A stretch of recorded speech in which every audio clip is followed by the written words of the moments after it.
Nithyanandam. Let light shine upon you, and may that light have you radiate with eternal bliss. Welcome, greetings to all who are here. Thank you for tuning in.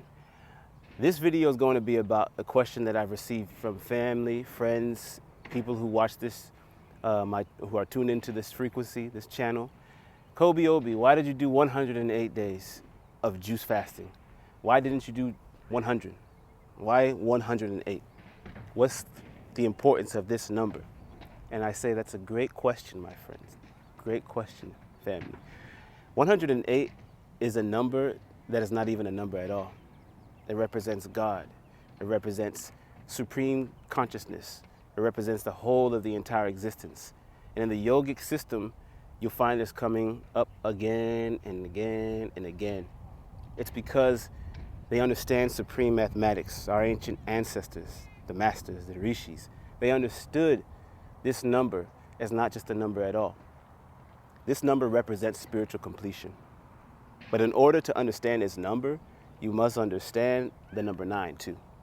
So I want to get into that before I get into 108. Now the number 9 is also a number that represents completion. And it's a number that's not really a number at all, but it's an energy. It is a number that represents the divine feminine, the divine goddess. It represents cosmic geometry. You understand? It represents the whole of existence just as much. So when you're looking at the number 9, you have to understand that this number has a hidden code that affects every single species on Earth or in this realm of existence, this plane of existence, in Bhuloka, the earthly realm. And within this code, you will find a great cosmic truth that is revealed. And it is encoded in the construction of our entire universe.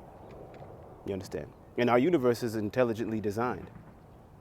And you'll find this cosmic geometry, geometrical patterns, shapes with a number 9 in it.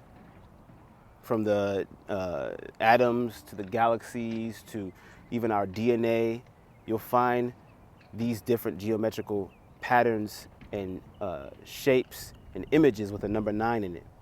So it's not just a number.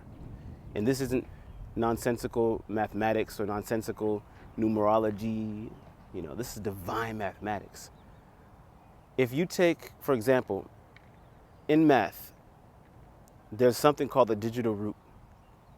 And in order to find the digital root, you add the sum of the digits of a number. You add the sum of the digits of a number. For example, there's 360 degrees in a circle. If we add 3 plus 6 plus 0, we get 9. That's the digital root. 180 degrees, 1 plus 8 plus 0, we get 9. 90 degrees, 9 plus 0, 9. 45 degrees, 4 plus 5, 9. And then we continue, 22.5 degrees, 2 plus 2 plus 5, we get 9. This is what is called the digital root. The digital root. It's amazing. Now, 108, 1 plus 0 plus 8, we get 9. So this is very important to understand before I can get to 108. And the reason why is because the next thing that I'm getting to is that in our ancestors, the yogic masters teach about the 9 doors of the human body, the 9 doors of the human being. The 2 eyes, 2 ears, the nostrils, the mouth, the region for defecation and the region for procreation. These are the 9 doors. You understand? Then if we continue, we have 108 nadis. Some say 72,000 nadis. But if we take 108 and we find the digital root, we have 1 plus 0 plus 8 and we get 9. If we take 72,000 and we find the digital root, 7 plus 2 plus the last 3 zeros, we get 9. So we have 108 nadis, or energy lines. These are energy lines. Then we have 108 marmas, which are known as pressure points, also known as pressure points. And it's different than the Chinese system, Chinese school of thought. Within their mystery school, you have the acupuncture. It's completely different. But there's 108 pressure points. Then we have 108 chakras. What do you mean 108 chakras? I thought we had 7. Yes, we do have 7. We have 7 primary chakras. The Muladhara, the Swatisthana, Manipuraka, Anahata, which is the heart chakra, the Vishuddhi chakra, the Agnya chakra, and then the Sahasrara chakra. 7 primary chakras. Huh? But we have 108 chakras that we are to use within this human system. Then if we look at modern science tells us that we have the human body, 108 degrees Fahrenheit is the temperature, the internal temperature at which the body begins to overheat and when the organs begin to fail, according to their science, right? 108 degrees Fahrenheit. So we just look at the body alone, we constantly see 108, this number. Let us continue. Breathing. And on average, the human being breathes 15 times per minute. 15 times per minute. So if we do the math, which they've already done for us, they say that in 12 hours, we breathe about 10,800 times. And then in a full day, 24 hours, we breathe about 21,600 times. So let's take both numbers. 10,800, what is the digital root? Take out your calculator. 10,800. What's the digital root? 1 plus 0 plus 8 plus 0 plus 0, 9. 21,600. 2 plus 1 plus 6 plus the zeros, 9. Comes back, huh? Very important. So, in yoga, the masters teach us that if you breathe 108 times when you're doing your pranayama, also known as breath control, when you're doing pranayama, if you breathe just 108 times, you will reach enlightenment. You understand? And this is the reason why when we're chanting or when we're breathing, we breathe in cycles of 108.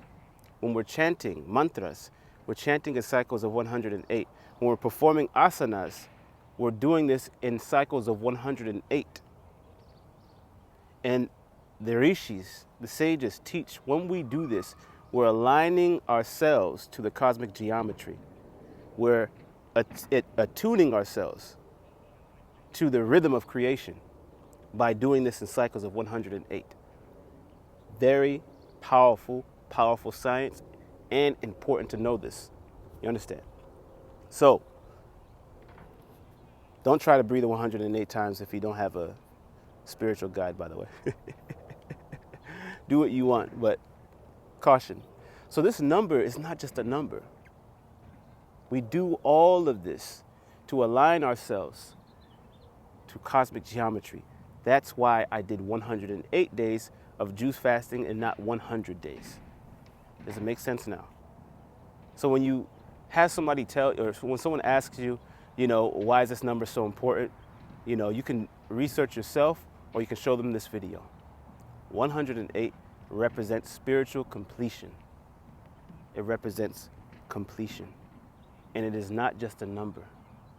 As is the number 9, it represents completion, spiritual completion. And it is not just a number. Right? So always remember, ignorance is not bliss. Bliss is enlightenment. Bliss is enlightenment. So radiate the eternal bliss of 1,000 suns. Where's the sun? I've been in the shade this whole time, huh? Eternally blissful. Eternally blissful. Thank you. Nithyanandam. Peace.